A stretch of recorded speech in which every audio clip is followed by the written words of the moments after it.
அதிமுகவின் கூட்டணி கணக்குகள் வெற்றியை தந்திருக்கிறதா? அதிமுக கூட்டணி கணக்குகள் களை கட்ட ஆரம்பிச்சிருக்க நிலையில டெல்லியில மத்திய அமைச்சர் அமித்ஷாவை சந்திச்சதுக்கு பின்னாடியும் கூட்டணி கணக்குகள் இருக்கலாம்னு சொல்லப்படுது.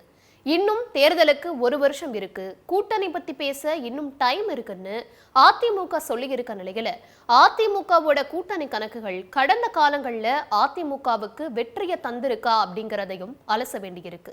அதிமுக தனித்து போட்டியிட்டா அதிக இடங்களை ஜெயிக்கிறாங்களா, இல்ல கூட்டணி அமைச்சா அதிக இடங்களை ஜெயிக்கிறாங்களா அப்படிங்கிறதையும் பார்க்க வேண்டியிருக்கு. அதிமுக கூட்டணி விவகாரத்துல கரார் காட்டுறதுக்கு பெயர் போனவங்க அப்படிங்கிறதும் கூட்டணி பேச்சுவார்த்தைக்கு முன்பே வேட்பாளர் அறிவிப்பு வரைக்கும் போன வரலாறும் அதிமுகவே இருக்கு.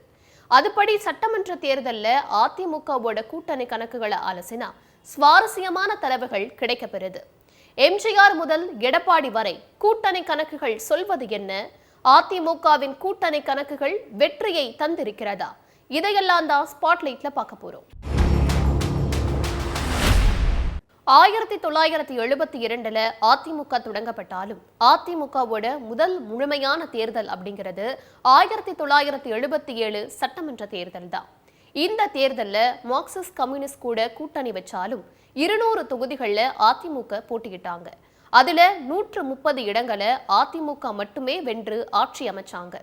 அடுத்தடுத்த தேர்தல்ல அதிமுக போட்டியிடுற இடங்கள் குறைக்கப்பட்டு கூட்டணி கட்சிகளுக்கு கூடுதல் இடம் கொடுக்க ஆரம்பிச்சாங்க. 1980 177 இடங்கள்ல போட்டியிட்டு 129 இடங்களை அதிமுகவும் கூட்டணியா 162 இடங்களையும் ஜெயிச்சாங்க. அதே மாதிரி 1984 155 இடங்கள்ல போட்டியிட்டு 132 இடங்களை அதிமுகவும் கூட்டணியா 195 இடங்களையும் ஜெயிச்சாங்க. இந்த 3 தேர்தலையும் அதிமுகவோட முகமா எம்ஜிஆர் இருந்ததுனால வெற்றிகள்னு சொன்னாலும் அதிமுக அதிக இடங்கள்ல நின்று அதிக இடங்களை ஜெயிச்சு தனிப்பெரும்பான்மையோட ஆட்சி அமைக்கிற நிலைதான் தொடர்ந்துச்சு.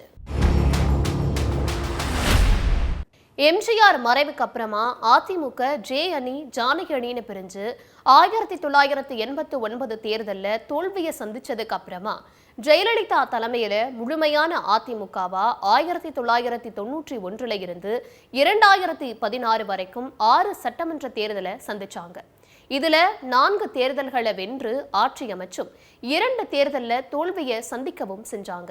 1991 அதிமுக 168 இடத்துல போட்டியிட்டு 164 இடங்களை ஜெயிச்சதும் 1996 167 இடங்கள்ல போட்டியிட்டு 4 இடங்களை மட்டும் ஜெயிச்ச வரலாறும் இருக்கு.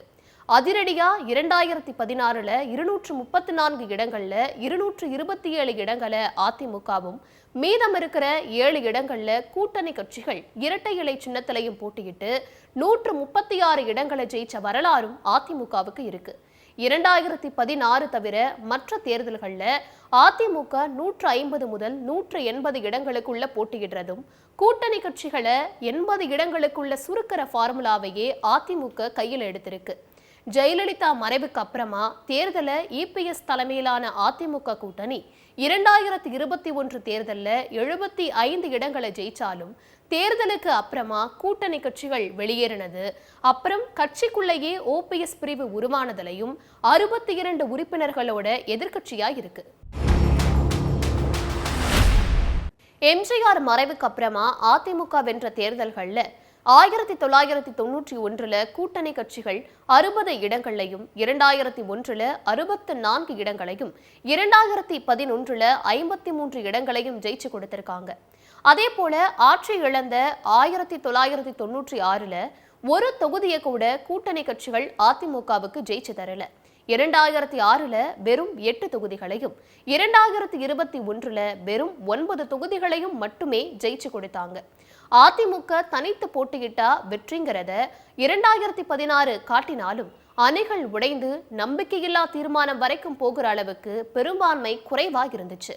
அதே வழியில 2026 மெகா கூட்டணி அமைப்போம்னு அதிமுக தலைமை சொன்னாலும் 160 முதல் 180 இடங்கள் வரைக்கும் அதிமுக போட்டியிடணும். அப்பதான் கூட்டணி கட்சிகளை நம்பாம ஆட்சியை சாத்தியப்படுத்த முடியும்னு சொல்றாங்க அரசியல் விமர்சகர்கள்.